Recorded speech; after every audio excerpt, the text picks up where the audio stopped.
Hello everyone, how you doing? So today we are going to talk about Bellona, the bride of the battlefield.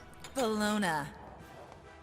So Bellona is the goddess of war within Roman mythology, her name Bellona being derived from the Latin word bellum for war, even though her original name was duellona because the ancient Latin word for war was duellum.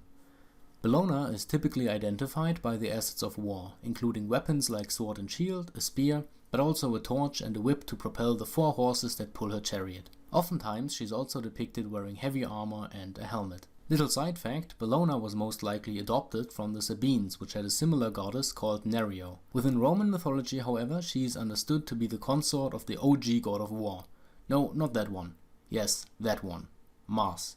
Even though I couldn't find any major stories in which she participated, she is often used in poetry as a personification of war itself. And while it would be easy to assume that she was just that, I believe that this cannot be true, because she had in fact not only recorded temples in France, Germany, Britain and North Africa, but also a major temple in Rome, standing right in the Campus Martius, that being a heavily populated area of Rome. And there's also a fun fact about this temple. You see, the Temple of Bellona had extraterritorial status, meaning that the people in it were technically not protected by Roman laws. It was mostly used for foreign ambassadors to reside in, as long as they had no right to move freely within the city, but also for senators to receive victorious generals before the official festivities of their triumphs.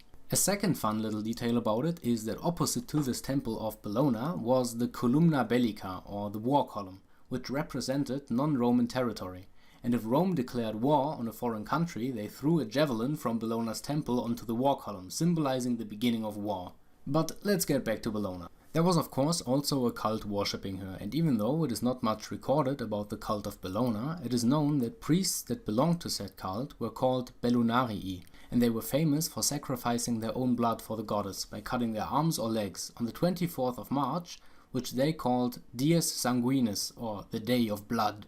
Now, I know I've said it a few times by now, but Bellona wasn't that popular in Roman stories overall. But that doesn't mean she's unpopular in stories in general, because for some reason her iconography continued throughout the Renaissance up until the early 19th century. Suddenly there were operas, sculptures, paintings, and she was even used in several war memorials in the Spanish American and most famously of course at Waterloo Station in London. So you can say, iconographically, Bellona was kind of a late bloomer. However, as the quote-unquote official wife of Mars, even though I would take that one with a grain of salt and would rather see her as a companion of the big dog of war himself, I thought she deserved her own video. Anyway, so that's all there's to know about the Roman goddess of war, Bellona. I hope you enjoyed this video. If you did, feel free to like and subscribe to my channel. You can also leave suggestions for any other topic in the comments down below. May the gods be with you, and I see you next time. Goodbye.